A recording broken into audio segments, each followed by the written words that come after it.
This is the Drew Experience podcast, the show that's 80% combat sports and 20% everything else of other sports, pop culture, you name it. Tonight, I have my second guest, and who better than to bring on Sensei, well, Shihan, but he likes to go by Sensei, Junior Russo of Russo Dojo. Huge contributor to the last show on the two appearances he had. He helped me really take off, and I do believe that this show, the new one that I'm rebranded under as Phoenix Rises from the Ashes, it's going to really help me take off. He's been a huge contributor and supporter, so welcome, Sensei.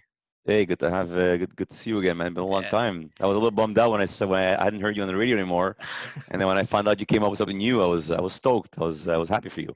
Yeah, I needed to change it up. Sometimes, when you kind of get burned out, and then with the new job too that I have, I wanted to get used to that, priorities in life, but had to some time to reflect, and I realized, I wouldn't want to focus too much on one niche. I wanted to kind of change it up, and here we are, the Drew Experience. What better way to use my name in a kind of a pun-like title? Yeah, exactly. But you know what? You reinvented yourself, which is what you did, which is good. Sometimes it's important, if you get used to one way of doing things, you just change it up a little bit. Take a little step back, look around, see what's going on, reinvent yourself, and come back stronger. And I'm confident it's going to be way better than before. I think so too. Look, I got the mic, the headset. I got the microphone now. Oh yeah, man, you look the part now. It's perfect.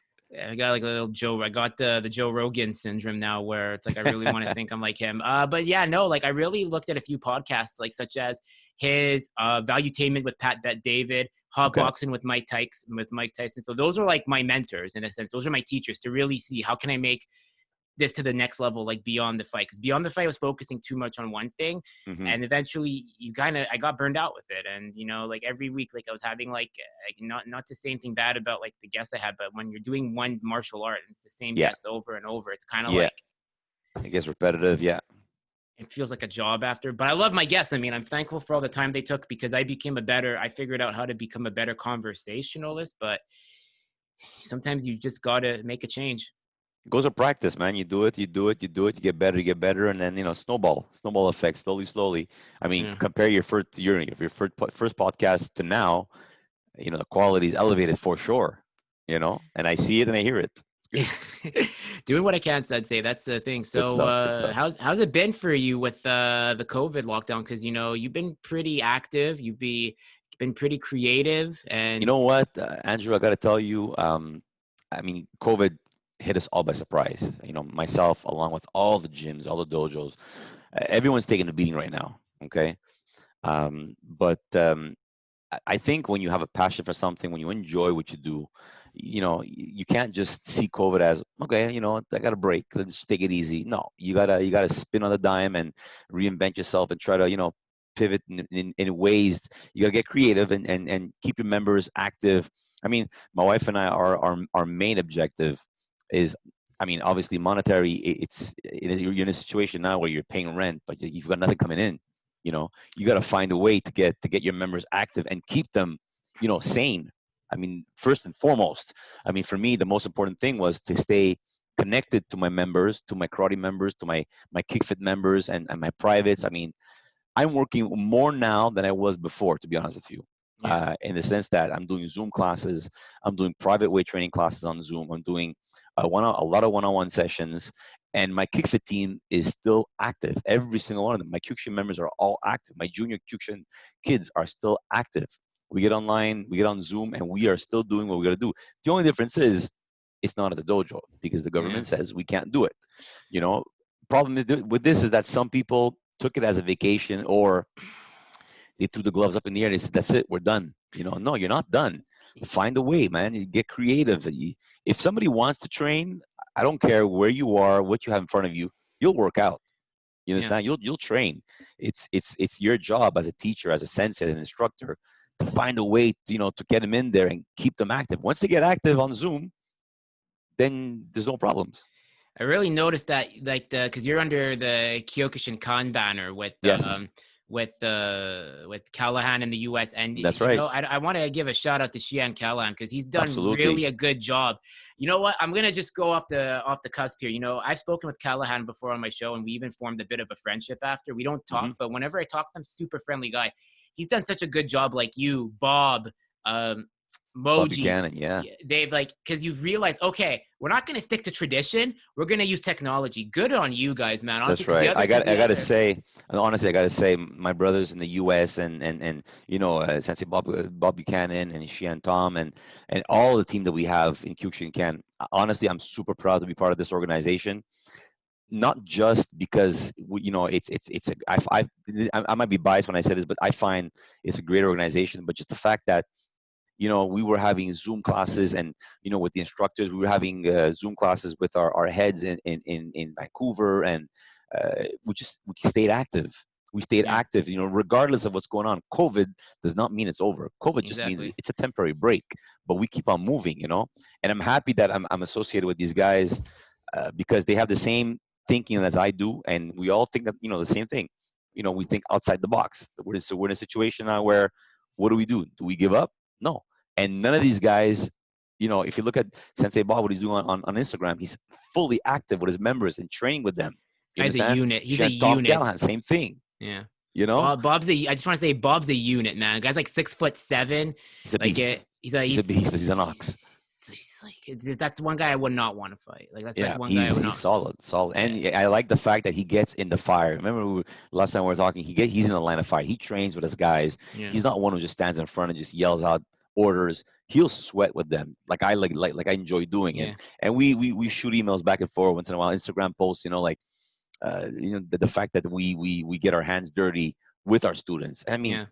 if you're not doing that, then what's the point? That's what I like about Callahan too, because Callahan, when we were talking off the record, like, Shan Callahan brought up a very good point. He might not remember, but in one of our text messages, but he said, he's like, the virus is a bad thing, but I'm Yep, more worried about the mental state of my students that are like family to absolutely, me. And that really absolutely. stuck with me because it's it's a very sensitive case because I've been through depression and like and mental health, like and what it's like to feel lonely. And it's nice to see that like someone like, instead of like giving orders, like you say, or trying to use his belt as like some god title, Shian Callan brings a very humane approach to Kyokushin, and a lot of the Yeah, other associations need to take some damn notice in that, because absolutely.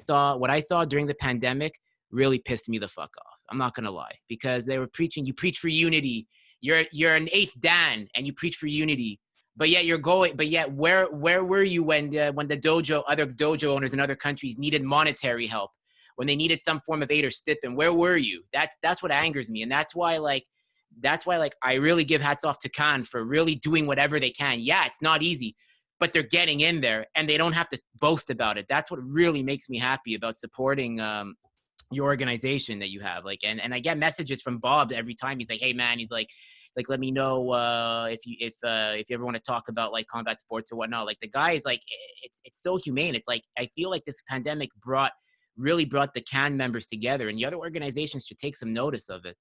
You know, I don't know what the other organizations are doing. I mean, we're so busy with what we're doing in our Yeah. organization. I can't really say what they're doing, and I wish them all well. I'm hoping that the things are going well for them. But looking in our backyard, I mean, I met Sensei Bobby Cannon at my fifth dan grading, and we hit it off right away. And he was asking me, what do I do with this organization? What's it all about? And I told him, listen, just give it a try, and go what you feel. And he fit in like just perfectly, like easy, simple. And I love what he's doing with on Instagram. I see him all the time and busy.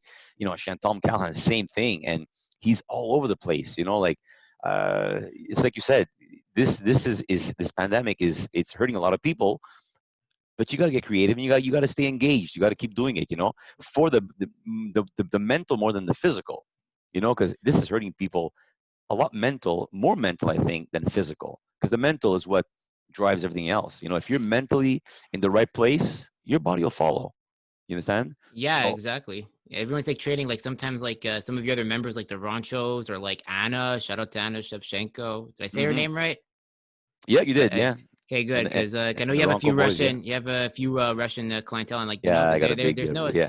no Love my excuses. Like Russians. I see them, they hustle, man. They're like oxes. They put that divide mentality, and good on them. Same with Yeah. Sergey too. Like even like Sergey, like I see he's trying to be a leader. Like you guys really are like, I really feel it's really nice to see that there's like a community, like even during like the worst of times. Like it's nice to see that because we don't have a lot of good news lately. And, so it's It's all nice. bad news. That's all you're hearing is bad news. This is closing down. Listen, after this pandemic, I don't know who's going to make it out of it. To be honest with you, I can't.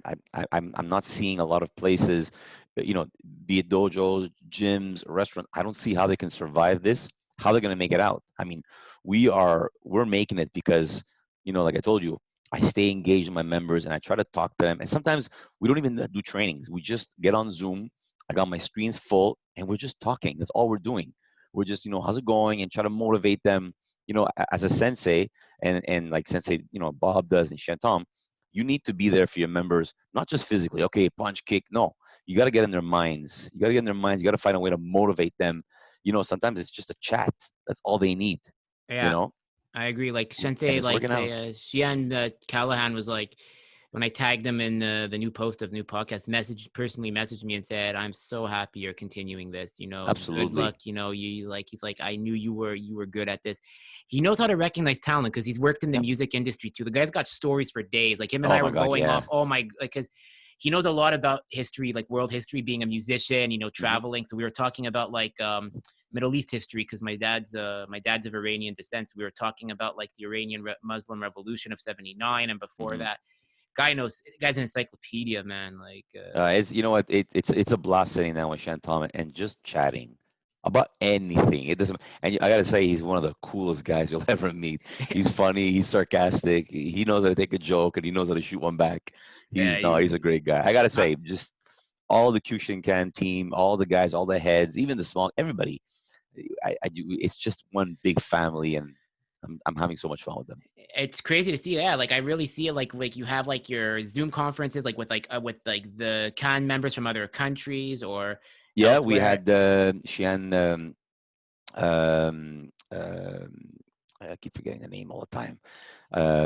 Sylvie Como, sorry, Shan Sylvie, who was giving Zoom classes, and then we Mhm. all had a turn. All the heads had a turn at teaching a Zoom class for everyone worldwide. Be it in Japan, in the U.S., anybody, and it was free of charge. Just get together and just exchange ideas. And this was like way at the beginning when the first Yeah. lockdown happened. And I learned from that. Like that idea stayed stuck in my head, and I just ran with it. Like Isn't everybody else is doing.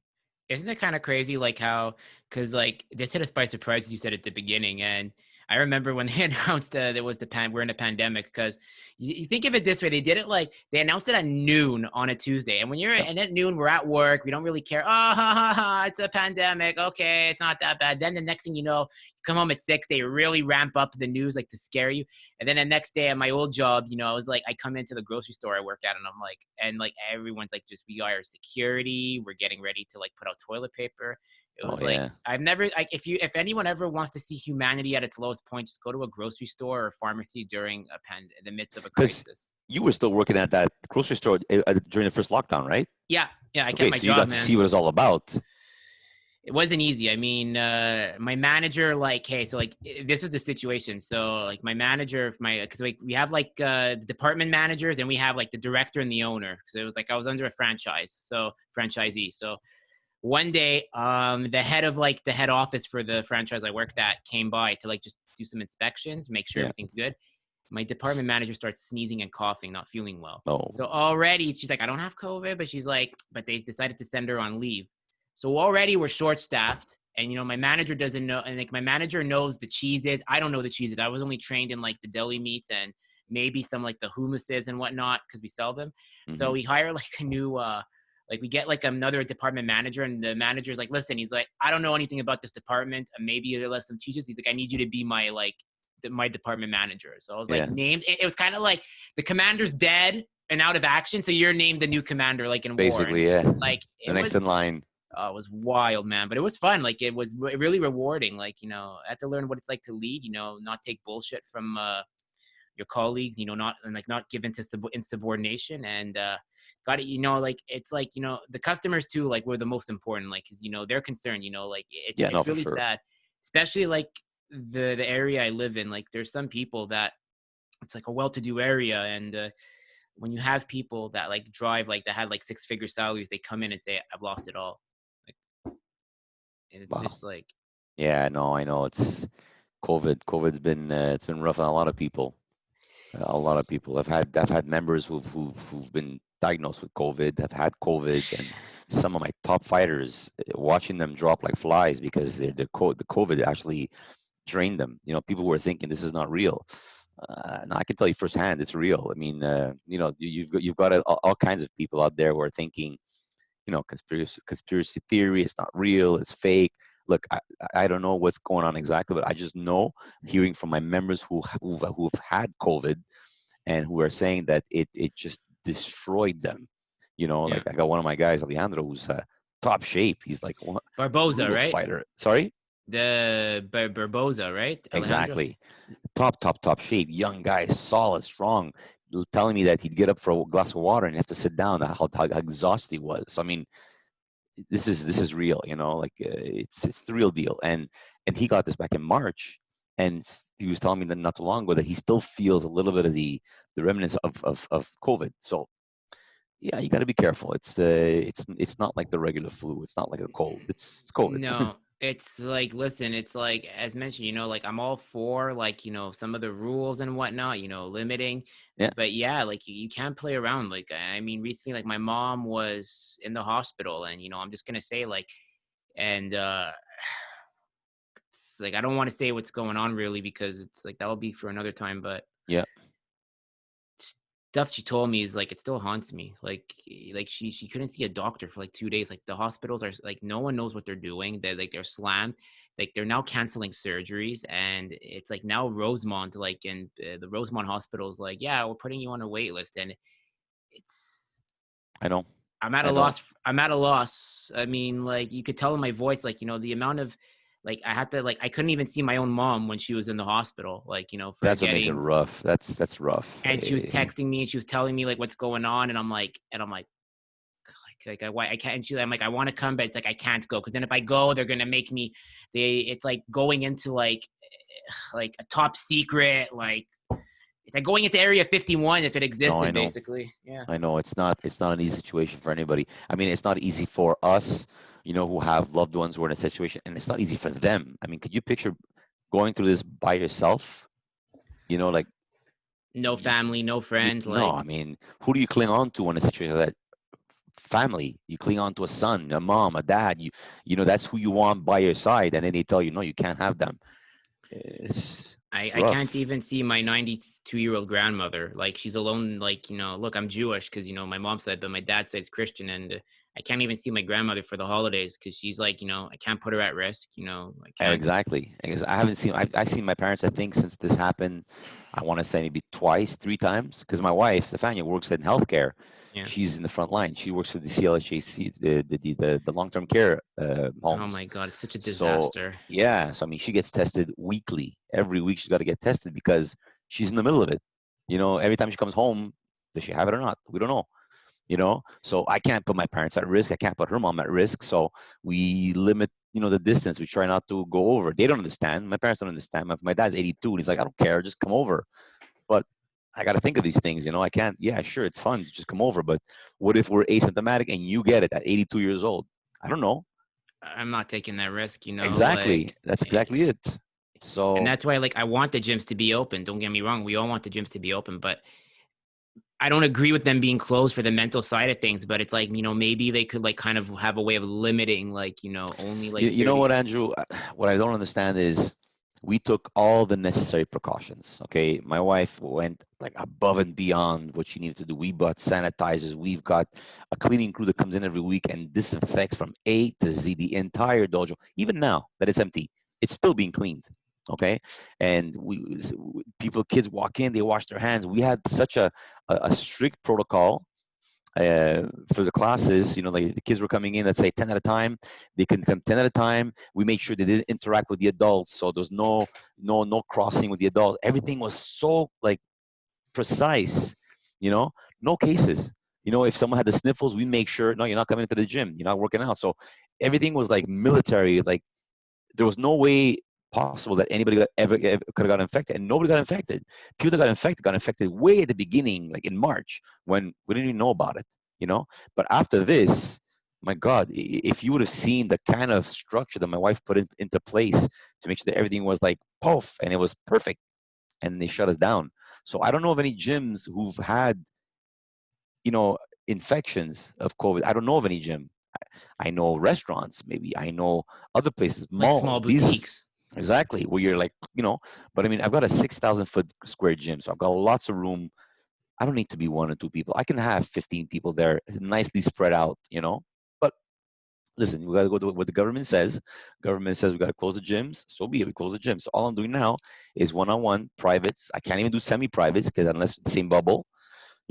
So It's like our whole way of life is changing. Like, completely. You know, it's you know how rough it is to see my daughter go to school with a mask on her face. Like we didn't go to school like that. We went to school to play. We went to school to have fun. All of a sudden, your daughter's going to school with a mask. She's got to come out with a mask. Like it's like the scene of a movie. It's hurting. It hurts me to see that because this is not the way kids should be going to school. Wearing a mask and being in bubbles and like just doesn't make sense. But it is what it is. This is the situation we're presented with. We got to find ways to get past this. We got to live with this. You know. it's whether we have a vaccine or not. I mean, listen, I mean, I hope when the vaccine comes, it's like we go to some. The one thing that I think is here to stay is work from home. That's one thing I think, because like you Yeah. think of it like you think of it like who would have thought, like, all the office space, they don't need to have office workers there. Like I'm sure, like, with what you do, like I'm sure like everyone in your team like has like the softwares to see who's being productive, who's slacking off. And I've been home since March. I want to say since end of February, since March. I've been set up in my office here. I've got my screens. I've got my computer.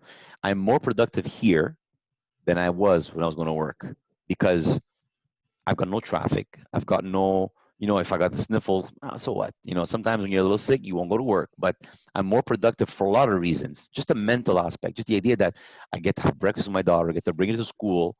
I'm doing Zoom classes at 7 in the morning before work. I wake up at 7 in the morning and I'm doing Zoom classes for all Bell employees. I threw an email at large to all Bell employees. I'll do 2 hit classes in the morning from 7:30, half an hour. I take my shower, I bring my daughter to school, I have breakfast, and I'm on site at 8 o'clock. I log on and I'm good to go. So there's a lot of ups about working from home. There's also the downside. I mean, I don't get to see the people at work, the drive, the air, yeah, just the getting out. But working from home works for me.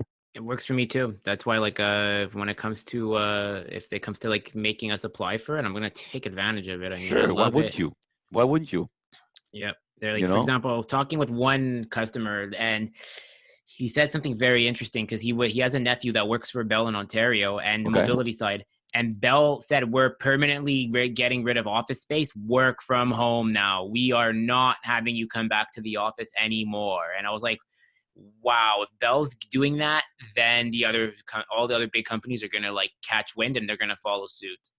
Think about it, Andrew. The amount of money you're spending in a building, in an office building, to get people to go there, be it rent, hydro, gas, utilities, just the amount that you're spending when I can do the exact same thing from my house. So that's one space less they're paying for.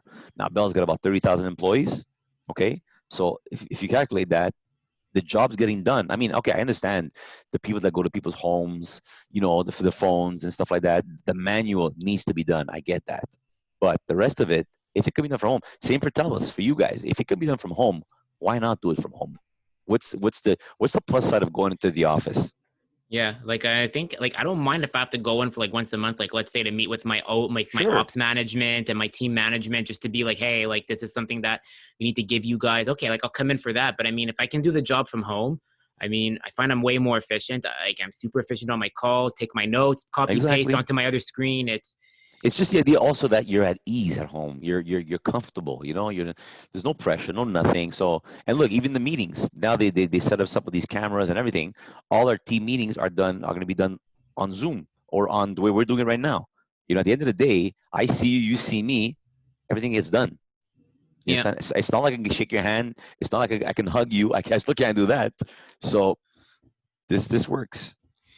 It's just crazy, like how like everything just changed in the blink of an eye. Like, cause like I'm not gonna lie, and this is gonna sound really ignorant. Like when I was still working at my grocery store, And I did not know like office workers. Like I thought office workers were out of work after they announced the pandemic. I didn't know they were gonna do work from home. I really like I was so caught when I remember you posted something a status and I'm like, you still work from home? And then shout out to Mo. Mo messages me. He's like, you idiot. He's like, office workers were sent home to work from home. That's Yeah, just Mo like joking around with me. And I was like, exactly. I felt so caught Exactly. off guard. And I was like, it's like I gotta really get into telecom or some office work then because I can't do with this grocery store stuff. Like Oh yeah, yeah, yeah. it was crazy what they did. Like they really it was kind of like in the end like they gave me the Patrick Waugh treatment of like when Waugh played his last game with Montreal. Like I was like a good employee. Like not to like Good. like they like, but then they started cutting my hours. They put me in another department, and I just got like I didn't mind the pressure, but then it got to the point where like I had different managers, and Yeah. their management style was more like drill sergeant, which like and they kind of like just talk at you, and I just said like I can't do this anymore. So How long were you there for? 2 years. That's two it's a years. good track still. No, it was good, but you know what? It was like it was time to change, and You I'm know what? happy. Everything is a learning. Yeah, Everything's a learning experience. You were there 2 years. You learned what you needed to learn, and now you said, you know what? I want more. I want bigger, and which is what you're doing. it's very rewarding. I'm not gonna lie. Like when Absolutely, for sure. I rather tell people, yeah, I work for TELUS, than I say, hey, I worked in a grocery store, and like I have like a university degree. It is kind of an insecure thing, Like some say, no, don't worry. There's people that have like a PhD and they work in like yeah, but it's very rare. If you have a BA, I mean, for myself, my expectations, if I have a BA in something or like a deck in CJEP, I should be doing like some form of like 9 to 5, like Bell, Yeah, Rogers, TELUS, you name it. but you know what? This is not the end of the road for you. No, You know what I'm it's saying? So I mean, listen, I used to be a gas station attendant. I was a dishwasher. I used to make pizzas. I've gone through that avenue already. Now I'm established where I am. With my martial arts, with my bell and stuff like that. I've been for bell for 20, 26 years now. So, damn. but Yeah. back in the day, like everybody else, dishwasher, gas station attendant, all the Bagger, exactly deli whatever you needed to clerk. do. I never worked at McDonald's though. Me I, neither. I never Never. worked at McDonald's. Not that there's anything wrong with that, but I No, just never did that. I think same. everyone goes through there eventually there, but listen, you take step by step, step by step. You start at the bottom, and you make your way up slowly, slowly, slowly, slowly. You need to stay hungry. That's it. Exactly. I mean, you're gonna have crappy bosses and crappy colleagues along For the way, sure. and it's For like, sure. but if there's one thing I find, like when you get into like that like corporate world, like Hmm. the professionalism level goes up. Like I'm Big telling time. you, like I'm so lucky with like the management I have, the colleagues I have, like they've been really supportive, like what's going on with me, like outside, like with like what's going on with like some personal stuff outside, and like it's like they've even offered like they've even offered to like take calls off me. Like if I have a difficult call, they're like, "Do you want us? Like if it's too difficult, just give it to us." Like Yeah, it's not the same thing as working in a grocery store. It's completely different. And you know what? You've got room to grow. You've got places to go there. You can keep moving, keep moving nonstop. I love how You the know? cliche story is, and like these companies. I only came here temporarily, but then it's like, oh, I've been here for 7 years, and I realized like like I learned some skills that I never knew I had, and that's where I'm already seeing it with myself. Like I'm a good conversationalist. I know how to give Yeah, value to the customers. Like I know how to really create that value relationship. Like as I have my colleagues, they would message me on like our chat app, and they'd be like, "Listen, I spoke with like Bob. He wants to speak with Andrew. He's because he said he likes you more. He likes speaking with you. Can you call him yeah, at this number?" And it's a nice kudo to hear that because then like everyone's listening, the management's listening. sure. So then who knows? That's like an opportunity where they're like, "Hey, do you want to come to like maybe escalations or loyalty and retention? Because we recognize that you have a way with customers." So I look at it that way now, like and No, it's a whole different thing, and it's good. Honestly, I'm proud of you that you're doing that. And when you told me that you got the job, I was like super stoked. I was happy. thanks. You want to laugh when I found out I got oh man, so like I had 2 interviews Hmm. and so the second interview kind of means you're there, but they just want to make sure that they're hiring the Exactly. right Yeah. candidate. So then after that, they sent the background check email, and then only after my mom and Mo and like others said the background check means you got it. We just didn't want to Yeah. No. tell you. Exactly. Exactly. So like I found You out I were get nervous there, right? oh my god, I was really like I was like almost shitting my pants. Like I really hope I get this job because I really nailed the interview. Like they asked me like a question like, let's say because you're working from home. Like I'll never forget this one question. You're on a call and the postman calls your house or knocks on your door. What do you do? Hmm. And I'm like, well, my customer comes first. Like the postman can wait and you can leave it at the door because what's in front of me is what's more important, not what happens outside. Yeah. Exactly. But see, these are the kind of things they ask you, which they Yeah. won't ask you at a grocery store. No, they're like, you have an angry customer. What are you gonna do? It's like, how are Yeah. Do you you gonna? punch him or do you walk away? What do you do? Not really, but yeah, no, it was really good. And then when I got the interview, like I ran upstairs to the employee lounge in the bathroom to text like you and others. That's right. I got the job. I got the job. I got the, and it, oh my God, like I handed in my Feels good. resignation the next day and I was like, here. And then they were like, and then they still tried to make me stay longer. And I'm like, no. And like, and they said, like, the director is like, well, what if we want you? I said, listen, if you call me, there's a 95% chance I'm not going to answer my phone. Yeah. But if I see that call, there's a 100% chance I'm not picking up because what's on the letter in writing is my day off. It's not verbal, Exactly. it's written. So didn't like it, but you know what? That's my choice. That's it. That was their problem, not Well, mine. that's it. That's it. You got to do what you got to do. Yeah. Yeah. Good And for you. so so now with like 2021 coming, and if they allow tournaments, what's your forecast? Like, what do you see happening for that? I know that there are a couple tournaments that are still going on nowadays, believe it or not. Nothing close by here. But for 2021, you know what? I don't know that tournaments are going to start as soon as everything opens up for a lot of reasons. I mean, look, no one's training like they should be. I mean, sparring is not happening right now. No. So our tournament's going to just kick off as soon as they open up. I don't know because I don't see this between you and I don't, and whoever's listening, obviously. I don't see this ending 2021 January. This is going to go on for a while. I think we still have some ways to go until vaccines and people start getting immune to it, and then businesses start. Because I mean, business wise, the economy is taking a beating, and it's not going to pick up overnight. It's gonna take a long time. It's going to take a long time for sure. So our tournament's going to happen in 2021. I think they will towards the end of the year, That's what I said. but not right away. Not right because listen, besides the people who are eager, there's still that other percentage of people who are like still a little skeptical. Like, I don't know if I want to do this. Like, you have 100% of fighters, but do 100% of fighters want to get back in the game and start touching people and fighting and sweating on people? I don't know.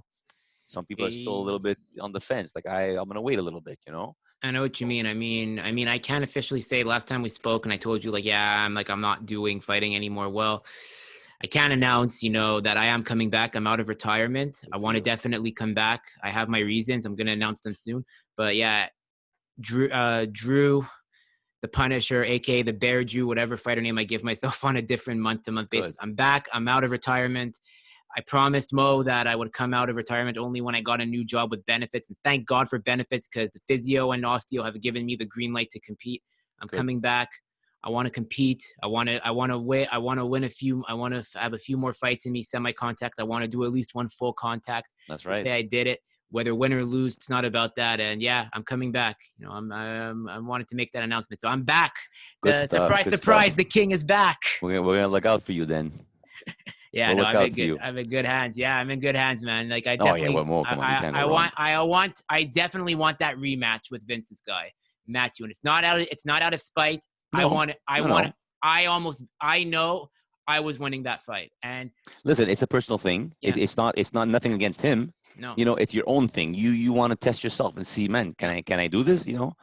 So He sure, was of the best course. opponent I ever had. You know what? I learned how to take like kicks from my God, my legs. Sometimes I have like, you ever have like those shell shock, like those PTS? I shouldn't use PTSD because that's actually real. Those like, yeah, those like PTSD where it's like I remember him kicking my leg. And I was Yeah. like, Oh yeah, yeah. It comes back quick. oh Yeah, man, but big time for sure. he's definitely like I'm really happy. If he ever comes back, cool. But if not, you know what? There's always gonna be someone out there that like For I sure. wanna. I Are you gonna come definitely back same weight class, the or goal maybe is to. trim down? Well, my walking weight is 195, and the last time So I you're fought, I was heavyweight. 178. Oh And really? yeah, and then when I did my second tournament, I fought one of Fogarazzi's guys. The guy was a super heavyweight. I'll tell you the story. Okay, this is the story. So do you remember when they did that big tournament in summer 2018 of Shin Kyokushin? It was Guy Salter's tournament. Yep. Yep. So that guy, oh my God, what a. I have some nice words for him, but I'll get to that. Anyway, so super disorganized tournament. I'm sure you heard the stories of how badly done it was. Yeah. So at my old school, they called me. They're like, you have to come early. So I said, okay. This was before I was with Mo. So I'm a blue belt.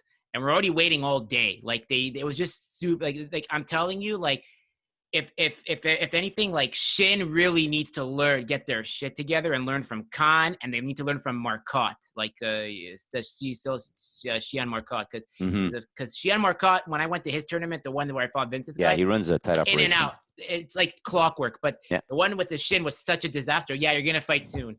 Yeah, you're gonna fight soon. And then Salter comes up to me, and that fucking weasel comes up to me, and he's like, "So we have a problem." Says it like super condescendingly. "We have a problem." "Yeah, what's that?" "So we don't have anyone in your weight class to fight you. So you have two options. You could either go to the higher belt levels where you'll fight brown belt and black belts, or you're going to, or what you could do is you could fight the lower level. You could fight your level and like, orange belt, because I was a blue belt, but they're going to be heavier." And I'm just like, "Well, you want to pay for my hospital bill? You want to pay for my physio bill after? I'm going to foot it to you if I get injured by a brown or black belt." Okay, They so didn't know. They didn't know like prior going into it. I mean, when you registered, they didn't have. So last minute. And they were super rude about it too. Like it was super badly done. So, then they put me up against Fogarazzi's guy, super heavyweight, 250 pounds. And I'm like, sure. I'm like a stick, because I went down from like 215 that year to 170. Like I cut to 170. Like I really, really 4:30 a.m. waking up, stair runs, weightlifting, then going to boxing. And then, so I fought a super heavyweight. I didn't know what to do. I didn't have proper preparation. And after that, like, that's when I went to, that's when I met Mo, and Mo was like, he saw the video, and he's like, "You could have beat this guy." And he's like, "I think I have a way of like training you." And then I've been with Mo ever since. And then I fought Vince's guy, and, definitely stood with him, man. To stand with one of Vince Michaud's guys is like, that says something about your character. Yeah. So. Yeah. No, Sensei, Vince Michaud likes, enjoy sparring, and he trains his guys well. I mean, Sensei Steve Fogarassi also puts a lot of time and effort into his guys. So both of these guys train their guys hard, So if you went up against either one of these two guys, you know that they're going to bring a fight to you. Yeah, and the funny thing is, when I interviewed Vince, like after, like, Vince, I love you, but like, and I'm super honored you said this. So Vince was like, when I saw you were with Mo, he's like, "Oh, fuck." I was telling my guy, it's Mo's guys, be careful, man. I don't know. I think this guy's gonna really. He's like, if it's Mohammed, be ready, because he's not gonna Mo's give you got a name. Yeah, and then after that, like, and then Vince said, he's like, "You know what?" He's like, honestly, he's like, good. He's like, he was impressed, man. Vince was like, really, like, I liked him, man. I really liked fighting those two, and like, it was the fight of the day actually at the tournament. Like my fight, like Ray Como came up to me, and he was like, "Hey," he's like, "that was the best fight we saw in the adults." Even Marcotte was like, "Yeah," he's like, "that was like." He's like, "I've seen some good fights." He's like, "This one," he's like, Marcotte in French is like, tu es comme Robbie Lawler, tu es un brawleur." That's a compliment. It's good. And then Mo's like, "You're like a Chuck Liddell. You just go in there, you just like battle." Like, I'll send you the video. I think I have to ask my friend Kevin, who's I'd like to see that actually. Yeah, like I was like a zombie, man. Like I was just coming back. To the wall. Let's go. Nick Diaz style, like, but with the respect though, because no, for sure. I mean, the Kyokushin, it's all about respect. You're brawling, you're killing each other, but with no malicious intent. It's just, I got to win my fight. I'm sure there are rivalries though. Like I'm sure there are some like grudge matches like that. Like I've heard of some. I'm not. I mean, like we were talking about one off the record, like which I'll bring up again after. But but the grudge matches, I'm not gonna lie, when they happen, oh man, they are so. It's like, listen, I respect them because they're not getting paid for this. But the grudge matches are like, it's like basically like prime material you're watching, like, because I mean, like, I watched a fight with Vince Michaud versus Mo, and it wasn't a grudge match out of hatred. It was a grudge match out of I want to take your spot. And because there's a lot more at stake than just a trophy. Yeah. When you're going against up against someone who you have something against, like for whatever reason, it's a lot more than just I got first place, second place, third place. No, the fight's about who the top man is. Like what kind of statement you're making by winning that fight. So, grudge matches can get aggressive, but they're fun. They're fun to watch. But it was like a respectful grudge match, because if you think of it, this. I've seen, like, Mo's even and Vince even said it was always like Vince and Mo, and then Vince one year, and then Mo one year, and then Vince. It was like always back and forth, and then they met like they finally met again, and in Hmm. 2018, and apparently it was a war. It was a war, like out That of was a like good fight. That it was a good was like, fight. and Vince, man, like I always look at Vince as like he's kind of like, as I always said, Vince and Mo are this generation's champions for Quebec. Hmm. Before we had the guys like we had the Benoit Poiriers, we had a few others that We I have don't. good batch of quality fighters in Quebec. Why do you think that is? What do you think is it that makes Quebec such a good province? Whether it's for like boxing, kickboxing, especially Kyokushin, like what is it? I don't know what it is about Quebecers. I mean, think about it. Saint Pierre, all these guys. In whatever sport, fight sport we're talking about, we have quality fighters. Like um, be it Kyokushin, boxing, kickboxing, MMA. There's a lot of like top quality fighters that come out of our area here. I can't put my finger on it. I don't know if it's just The winters. maybe, yeah, maybe the fact that we can stand -30 degrees, that we develop like a thick skin or something, or just a mentality. I gotta survive. I don't know what it is, but I mean, I'm not knocking it. I'm happy. I'm super proud to be part of it. But Me too. we have a long list of great fighters here in Quebec. And I'm happy. I'm proud of them. I want to ask you. I had him on my show too, right when the pandemic started. Michael Zimmerman. It's one of my most Yes. apparently one of my most watched listened to episodes, and Hmm. I've gotten personal messages of people saying like, "Congrats on getting him on," because he just doesn't come out like that. Where do Yeah. you think Michael Zimmerman? Where does Sensei Michael Zimmerman rank for you in Quebec He's Kyokushin? you know what? I remember him in his prime when he was competing.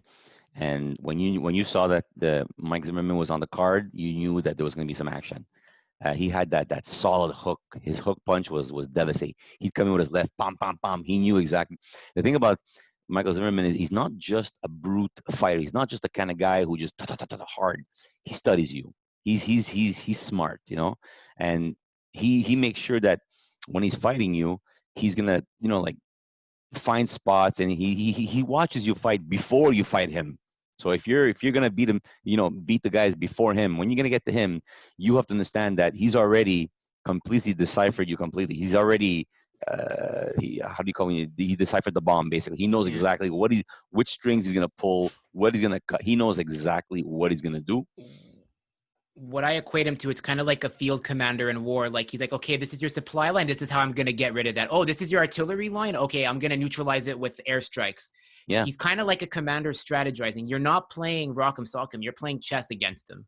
Exactly, and he's fought some hardcore fighters. He's been he was part of IFK, and he's been to some battles, eh? And the good thing about it is you talk to him today, and very humble, very down to earth. But back in the day, he was hardcore. I remember it was the tournament. I think it was the Ken Rakai where he competed a couple times with I keep forgetting his name, and they were always together, heavyweight and lightweight, and he used to come in, and you knew it when he came with. He used to have like a little wear a little bandana, and when he came in, you knew that it was going to be a good fight, and he was very methodical in what he did. He wasn't all over the place. He wasn't a flashy guy, but he was like to the bone, like hard, solid, and everything he threw with 150% of his power. He didn't, no love taps. Everything he threw, it was to destroy. So when you fought him, you had to make sure that you knew how to protect, because if he hit you, he hurt you. Yeah, he's super humble. Like, and that's what I think makes the greats who they are. They're not these guys. They're not the ones that will post on the internet like I fought here, there. He doesn't care about that. He doesn't care about that. He's been through No, so many battles. He doesn't need that. He doesn't care. Super nice guy, and he's a he's teacher. I think he's a gym teacher or something like that. And he's no. Michael Zimmerman is for me amongst one of the ranks. He's top ranked, and he's one of the old school guys. It's too bad we never got him versus Chucky Mady, because I had Chucky on my show before, and Hmm. Chucky was like, and I kind of understand where Chuck is feeling, because when Chuck came in, Zimmerman had already left. So then people kind of said, okay, well, you got to fight Zimmerman. And then I think Chuck kind of always felt that chip on his shoulder, like Yeah, that, because Chucky's one of the best lightweights too. I mean, don't get me Chuck is wrong. great. Yeah, for sure. But I think his weight would play a factor here because he's very light, Chucky. Yeah. He's a light fighter, and Zimmerman and like Justin Mancini, same thing. They're I think they're a little too heavy for him.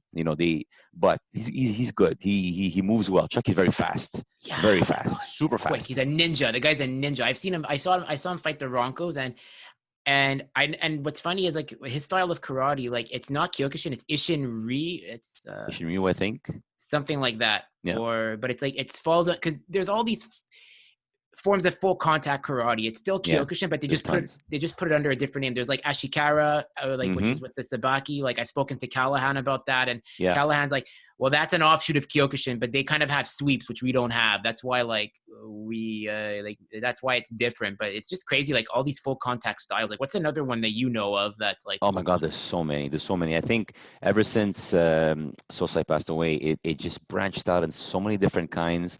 A lot of them have the same basics, the same, basic hard knocks, knuckle for knuckle, bare knuckle fighting.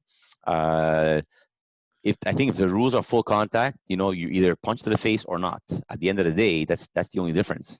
You can fight full contact, no punches to the face, but everything else goes. And you're in Kyokushin rules, like so. There's so many. It's ridiculous. I mean, for us, as long as it's full contact, we're happy. Yeah, You know. same. Like, I mean, I like what Khan's doing too, because now Khan is bringing back face punches. They really Yeah. want to make it real. And that's something that's really kind of shying away from IK, the other organizations. But if there's one Yeah. organization that I know is going to probably join with you guys, it's going to probably be IFK. Because I know IFK is very modern. You got a guy like Fogarazzi, like who knows how to run a school. And I know Fogarazzi he really, when he trains, he wants his students to really feel like they're in an actual fight, not this like, Absolutely, absolutely. And I mean, at the end of the day, Kyokushin, that's the problem with Kyokushin. If there's a something wrong with Kyokushin, it would be the face punches. We do lack in the face punches. I mean, from the neck down, we can take a beating for days and weeks and years. But the problem is we don't have that face punching mentality. So, your guard is different. I remember the very first time I did kickboxing, um, with my Kyokushin background. Oh my God, I got pummeled to the face because I'm not used to that. I'm used to, solid on your legs and boom, boom, boom. But when you're doing kickboxing, you need to move around. You need to, your head's got to move because every punch hurts. It's not like taking 50 punches to the body. You can't take 50 punches to the face. It's a whole different thing. So Kyokushin lacks there, and Kyokushin can, I think, they started to realize that. So they started doing, tournaments with face punches.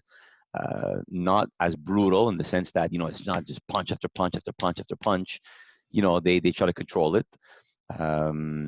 But yeah, we have an issue there with the face punches, and this is why I started in integrated kickboxing in my classes, and Justin, who's a phenomenal you kickboxer got and Justin and boxer. Joey. Yeah.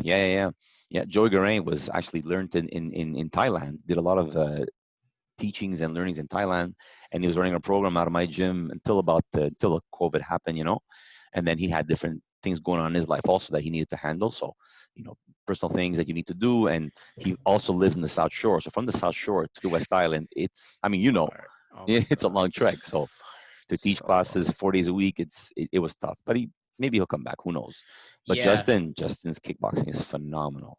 He's like a Boxing, tank. kickboxing. Oh my God, He's a yeah. tank, and it's like you think, okay, this guy at 40 can't throw like a high kick. It's like what? Yeah, like Yeah, and the thing is, Justin, he doesn't just like training. He loves training. He's doing private lessons now. He's doing a lot of private lessons right now. Like I gave him the key to the dojo.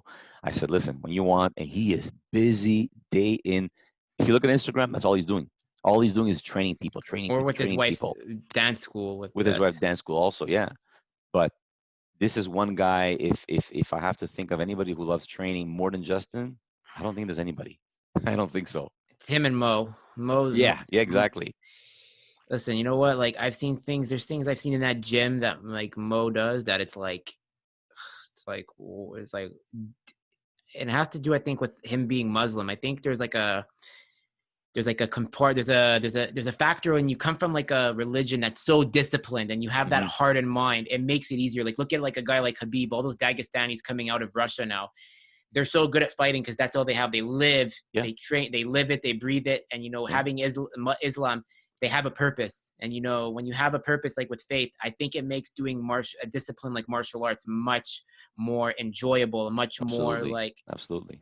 yeah. And that's why I think Mo is like such a hardened warrior. Like, and, cause I've watched some of the videos and, like, and like some people have said, man, if you met him earlier, like you should have seen him when he was fighting actively. Like this guy was like, he was, Mo has training ethics. It's unreal. The times that he used to come to our dojo and we used to have whatever, do pad work or bag work. He's not the kind of guy who, you know what, I'll half-ass it for now. No, if he's gonna go guns blazing or nothing. When he's hitting the bag, he's not tapping the bag. He's hitting the bag. He's hitting the bag. What I liked about Mo is that everything he does it like it's real. So if you're hitting the bag, you're gonna hit the bag like you're hitting a real person. If you're gonna kick the bag, you're gonna kick the bag like you're kicking a real person, not just to get the workout done. So training like that, you can't lose. You know? the way I compare his fighting style is it's a mix of Gegard Mousasi, the current Bellator middleweight champion, the guy Mm-hmm. who fought Rory McDonald, very basic but very effective. And you know what? Like I think he's kind of the John Jones of Kyokushin because no one's really beaten him in Canada. He's never He's dangerous. he's like, and he's gonna, yeah, like, and it's a big accomplishment. I'm not trying to sound biased because he's my friend and my coach, Mm-hmm. but when he breaks down fights, it's like Zimmerman, very, very methodical. He'll break Yeah. every step down. He knows what he's talking about. He's like, okay, let's look at this point here. Pause it here. Okay, this is where you could have done this and why Yeah. he allowed it. And it's like he's seeing stuff. He's seeing images in the video or a picture that I can't even recognize, and that's Yeah. what I think makes him special as like a fighter. Yeah, because to be a good fighter, it's not just about being strong, fast, hard. You got to know what works and what doesn't. Everyone's got a weak point. Everything, every object, every human being, there's a weak point somewhere. Nobody is fully invincible. There's at some point in your training and your fighting, there's different windows. So a great fighter will find that window. A great fighter, they'll catch on to those little mistakes, and Mo and Zimmerman are like that. They take those weak points to their advantage. You know, Yeah, and also now you add in the fact that when they train intense, which is good. Like if you don't train to the point of throwing up, then you're not training. exactly. I mean, You like know, Mo, like has he's met the who's who. He fought. Have you ever heard of? Have you ever like heard of Gemma? She's Gemma. a he's I think he's with IKO1. Gemma. Um, he's a Kyokushin guy. He's an Algerian from Paris. Very Okay. well known Gemma. Oh yeah, of And course. Yeah, definitely. Yeah, yeah. yeah, If in the first, didn't he fight him in Japan or something? well, Mo didn't fight him in Japan, but Gemma's fought in Japan for sure. Okay. He's fought. I think he's with Navarro because I think Navarro and him are under IKO1. Okay. So, Okay. and IKO1 still has their fighters, but we all know the rules. Like IKO1, like they can't, they have like their rules. But I'm hoping eventually that will change soon because, as you know, we've seen so many people leave IKO1 to like start their I own. miss the days when it was IKO period. Yeah, When like it none was of one these. tournament and there was like hundreds of people there. Like now it's. I mean, listen, it is what it is. We do with that now. I wanted to ask you, this is something too with Kyokushin, because this is a guest that's really interested in me, but it's like they call him the ghost. Well, I call him the ghost because you just don't get in touch with him like that. Hmm. Shian Stuart Korgal and his brother. Those Yeah. are two guys. I'm sure you've met them. They're Yes. apparently class act. Like I've heard stories like very simple guys. They're both firefighters and Hmm. they run an association in the West Canada and they have it Yeah. down pat. Now Quebec's got the fighters, but what do you think Western Canada has that Quebec doesn't have that like we can take from those brothers who run it? You know what? I think, and this is just my thinking. I think they stick together there. I think I have. If there's something that I can see as a difference between them and us, they stick together. We here in Quebec at one point we were doing this thing where into dojo training where everybody kept we were trying to get all of the fighters in Quebec together.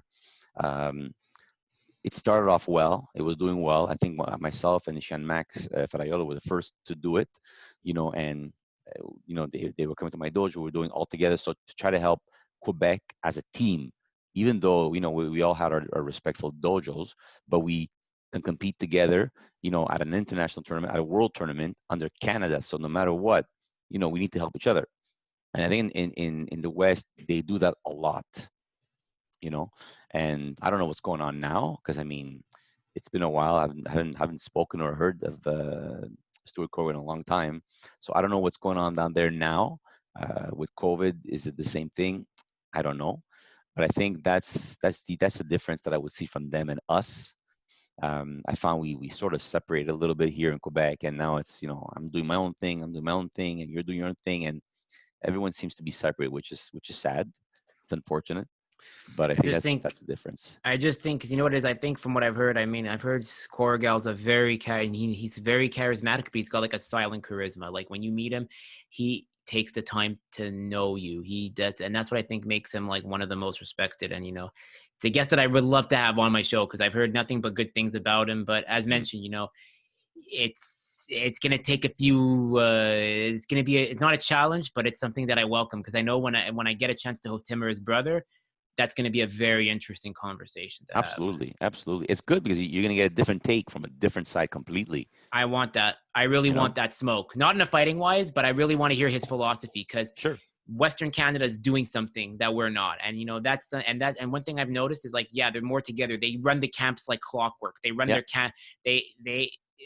They're for sure going to have some fighters coming up soon. I mean, the last star they had was Pasha, the one that Mo fought. Like, Mo Hmm. had a trilogy with him when they were in junior and whatnot. And I don't know what the future is now, but I mean, I'm sure they're looking for that next fighter that they can build around, that can represent Canada, go to the tournaments and whatnot. Yeah, definitely, definitely. I'm looking forward to everything getting back to normal, because I'm missing that hype. I'm missing that just a buzz, pre-tournament buzz and applications and preparation for all that. And now it's just like on a standstill. And a Yeah, lot of my fighters are eager and anxious, but you gotta wait. your hands are tied. You can't do anything. It's like the dog. Like it's like they're like Dobermans, man. They're ready to just go at it. They're ready to just go. They're ready to like go on a hunt, basically. And it's like everyone, we just want, like, I want to compete again, since getting hired to tell us, when they opened up the gyms too, when I got hired, I was like, yes, I can finally come out of retirement, get my Hmm. benefits going. Thank God for osteo and physio, and thank God for Sun Life, man. Kudos to Sun Life for Absolutely, yeah. fixing my pronated right foot, as the osteo says. That's right. Taking advantage.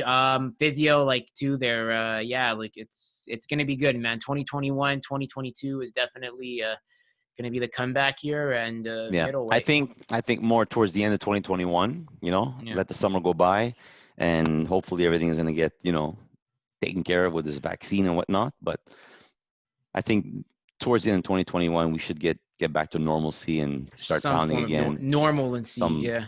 somewhat normal. Yeah, Yeah, exactly. normal. And yeah, But so like, what's your prediction for, I know it's too early to tell, but like, what is your dream fight right now in both Kyokushin and MMA you'd like to see right now? uh, you know what? I'm curious to find out.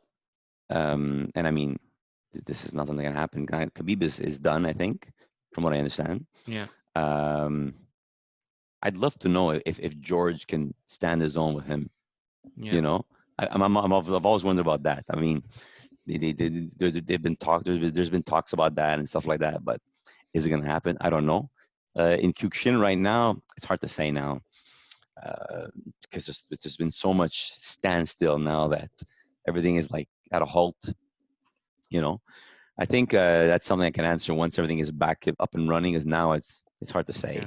It's hard Yeah, to no say. one no one's like, everyone's just taking it easy. It's But that's a problem. You see, guys that were in the game active, I don't know what they're doing now.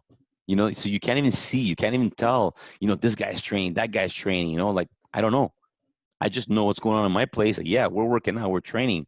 We were sparring hard up until the second lockdown. But like, are people still doing this? Like, give me a fighter who is still training hardcore, active. It's hard to say. Like it's tough. hard. It's hard. I mean, I'm sure Mo is still working out, but all these other guys, like, are they still, getting bruised up and getting busted up like back in the day? I I don't don't know. know. I mean, the one fight I really want to see is I really want to see him fight Mick. I really want to see that because everyone Yeah, says that'd be a great fight. because I think the keys to victory because like I look I think honestly I've seen Mick. I've never seen Mick in person, but from what I've heard, tall guy, tall, same height like Mo. I'll tell you something about Mick Cordero. Mick Cordero does not move. That's the one thing about him. When you fight him, like I've sparred with him in the past. I was there when he passed. I think his first, or I was sparring with him when he passed his first or something. I was much younger then, a lot harder. But towards the end, like before all this happened, and the times I got to spar with him, he's like so basically you take a Mack truck and kick and punch it as hard as you want. It's not gonna move. It's not gonna move. And Mick is like that. Mick, you can't hurt him. It just feels as though the harder I hit him, the harder I kicked him. He likes it. He'll take it. Yeah, he does not move. It's like nothing is hurting him. But let me tell you, when he throws that spinning back heel, it's precise. He doesn't throw a spinning back heel in a big target. He's gonna pinpoint it right to your liver, and he's gonna make sure that heel drills itself into that liver. So he's very precise with his attacks. And I find the older he gets, that the more he's fighting, because he's gone to a lot of international tournaments in Russia, Poland. He's been around. He's been around the block and then some. And uh, his spinning back heel is, I think, for me, one of the best. And at his size, he's a big boy. You Six know, foot five. I think he looks like he's like 6'5" or something. he's Like got to be about 220, 230, but like hard. You lean. know, He's lean. He's lean. Like that's so the to scary see a thing. guy that size doing a spinning back heel like it's nothing, I've seen, Justin's spinning back heel is also as deadly. He's the same way. His spinning back heel, as small as he is, he's a lightweight, but when he comes in hard. But Mick Cordero, you put 230 pounds of pressure behind a speed kick like that. Oh my God, who stands in front of that? I don't know. Kind of looks like the okay. I'm saying this as a compliment because I'm sure because like I have his cousin Anthony that like subscribed to my page and whatnot, Hmm. and he has his wife Ruth who Mick's wife Ruth who's a thanks for the support by the way. Like I mean, Mick's kind of like he's like Bane. He's like a mix of Bane, like with that comic book like hero where you just keep hitting him and he's just like yeah, like He keep hitting doesn't me. care. You can hit him all day. He just no. He'll wait. He'll wait, I and then when it's time, he'll take your head off. I'm telling you, as I said, the three kings of Quebec Kyokushin, as mentioned, it's Mohammed Chik, Absolutely, Vincent Michaud, and Mick Cordero. Not in any I agree order. with you. That's I just agree with that. you. Those are the three. And if Justin decides to come out for lightweight out of retirement, Justin is in there too for like Justin's not done fighting. Come on. guys Oh like no, he's Cowboy not done. Cerrone. He's just gonna keep fighting until like he's like a Tasmanian devil. Justin keeps saying, yeah, you know what? I think 44.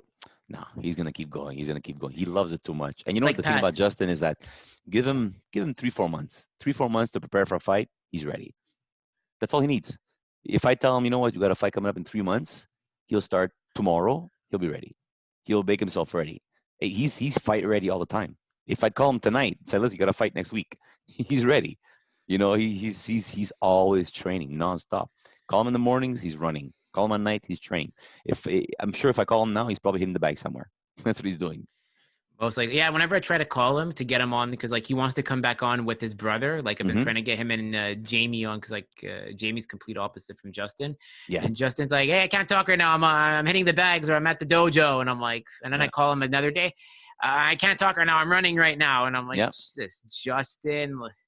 But and if you think about it, look at all these guys. Look at these guys: Mo, Mick, Michel, Vincent Michaud, Justin. All these guys, they have one quality that stands out in all of them.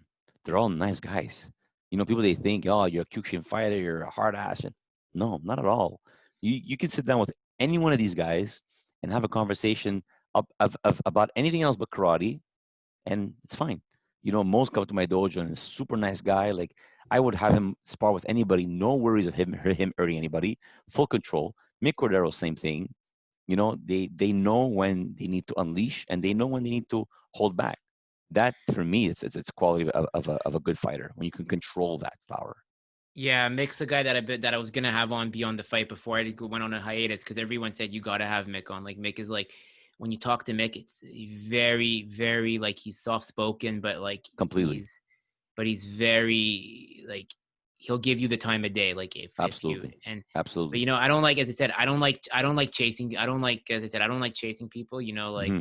because I remember, like you said, you know, you got to be picky. And that was the best piece of advice you could give me. And, you know, like, it's funny, like I remember I had, one guest that was like that refused me, and then started hosting you, and then I started hosting like Justin, and then I hosted like Callahan, and I'm not going to give their name because I don't want to give, I don't give them their Hmm. shine. I'm not giving them that shine. But he was like, but, you know, they start acting all like my buddy, they start following me, giving me like messages, and I'm like who the fuck are you? Like, you know, fuck you. Like, you like blew me off one time. Yeah. And, you know, I remember, like, I'm petty like that because, like, I give people a time of day, but if you're gonna use an excuse and then kind of scumbag me in another way, like what they did was, like, they said, yeah, I'm too shy, I don't want to come on, but then they go on like another show. Like, I'm not mad at that other show, but it just goes to show, like, it's a double standard. Yeah, So exactly. yeah, Exactly. No, some guys are like that. And you know what? In your situation, it's tough because you got to be careful for that. You got to know who you're getting on, and because you can get hurt also. You yeah. understand? So that's what I'm saying. That's why I told you that last time. Be picky with who you put on. Let people fight for their spots for you. And listen, you have a quality show, and if you get quality guests, you can't go wrong. You're gonna keep people interested, and they're gonna want to keep hearing it. And listen, what you're doing is fantastic. Just keep doing what you're doing, man. You can tell obviously it's something you're passionate about because I'm seeing you right now with the mic and all the gear. Like, you're making your way slowly to become one of the top podcasts around. And I said it once, and I'll say it again. If people keep listening to you, you're gonna make it there. Trust me. I don't have any expectation. I don't like when people start saying you should monetize. I say thank you, come again. Like, well, I say thank you, but it's like I don't put the pressure. I already it's like if I land a big guest, like, you know, I've already landed like two potential big guests. You know, I'll even say it right now. Like, one of them is it's still in the works. But do you remember the brand called Full Contact Fighter brand? Yeah, Remember, of like, course. you like, so I came across the photographer for that brand. And him and I Okay. have been talking, and he wants to come on. He wants to talk about the early days of Zuffa and UFC, which I think are important because when you think of UFC, okay, Connor could be GSP, but there were guys like Tito Ortiz, Chuck Liddell, Ken Shamrock, Royce Gracie. They need to, I think everyone needs to know, like, if you want to understand like how the sport came to be, you got to understand the dark days too. So this photographer has Yeah. these images, like it's a primary source. And then I also got in touch with the first ever middleweight champion of the UFC, Dave the Warrior Monet. And Dave, like, said, yeah, give me a few weeks, you know, what's in the works, you know, putting some expectation and pressure on myself here. Yeah. But I like that. But I want to get him on because when I told him what I want to do, he likes it. You know, I want people to understand there wasn't an Anderson Silva right away. There wasn't an Israel Adesanya or John Jones. These were the guys back in the day. Yeah. It was Randy Couture, Chuck Liddell, Tito Ortiz, uh, Dave Monet, but then it was like Dave Monet, Rich Franklin, Evan Tanner, and then Yeah. a few, and Exactly. then, but they gotta know, Sensei. Like, I mean, that's what I love about the sport. Like, they have to know. If you really are a hardcore fan, yes, I get it. You can appreciate what's going on, but go watch some old fights. Like, understand, like, this was a sport that almost got banned by I John remember McCain. that, man. I remember the first UFC, the UFC's like it was yesterday. The It first was one, the very first ones, man. A bunch of guys got together. We gotta check this UFC thing out, and it was bare knuckle. It was open weight, and it was tournament style. You yeah. understand? Like, listen, we do tournament style, so getting destroyed and having to fight again, and then having to fight again. But these guys were doing with their faces busted up. Like, these are the very first UFCs.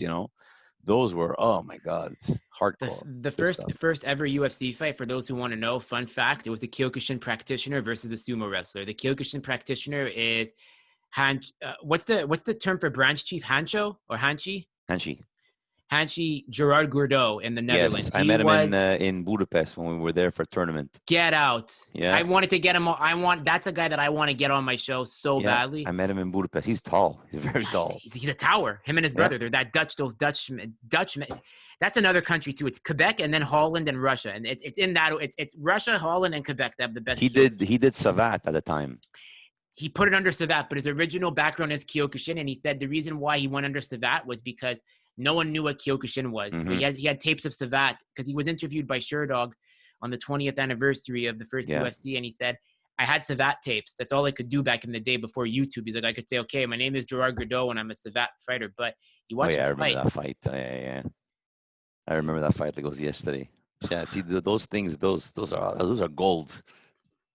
Yeah, so everyone do Gold. yourself a favor. If you're an MMA fan under Sensei Russo, please go on YouTube, look up UFC 1 to 3, try to look up ESPN 30 for 30, Chuck and Tito to understand how the UFC was like built around. Before Conor and Khabib, there was Chuck and Tito, Yeah. and like, and I think it's important because the guy that I spoke to, the photographer of Full Contact Fighter, is also telling me like he's gonna give me the story of like what happened, like why Tito was like holding out like against Chuck Liddell all the time, and he's like, "There's more to it than Tito wanting money." And I was like, "I have to hear this. Like, I have to hear the story. Like, I really want to get into that nitty gritty because I Oh, if love you those get him, stories." it'd be good. It'd be good. It'd be really good. Yeah, yeah. Wow. Good So stuff. we already did an hour, man. This is crazy. Well, more than hours. But where can people find you if they want to connect, like for the Zoom classes or the privates? Well, you know what? Right now, I'm still on my Instagram Russo Dojo Instagram post, Russo Dojo page on Facebook. And like I said, I mean, I'm doing Zoom classes for everyone. I don't keep it strictly for my members because I mean, it's not just my members who are going through this. It's the world, And if I can keep people sane and working out, and I do 30-minute hit classes. I'm doing anything to keep people active. And my wife with her dietetics, she's helping people out in the challenges. And listen, this COVID is it's around, and it's affecting everybody. So if you're looking to work out, you want a Zoom class, you want to do a 30-minute hit class, you want to do some weight training, whatever it is you want to do via Zoom, because right now this is all it is. Or if you want to do private one-on-one with me, check me out on Instagram at Russo Dojo or the Russo Dojo page on Facebook.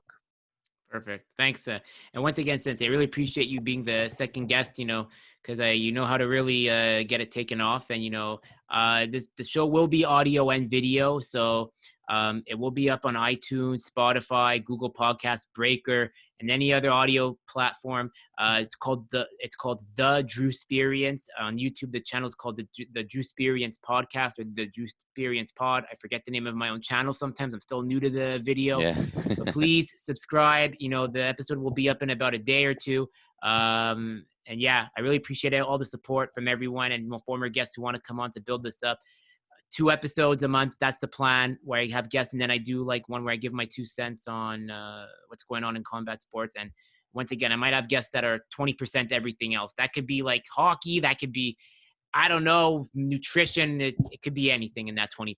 Have fun with it, Andrew. Have fun with it. Anyways, listen, for me, I can say that I did this just to help you out, but no, I did this because honestly, I enjoy it. It's fun, and I really think it's gonna pick up, and you're gonna hit the roof with this for sure, for sure, for sure, Andrew. I'm not worried. I think the name, look at the logo and the name. I mean, I Come like on, it too.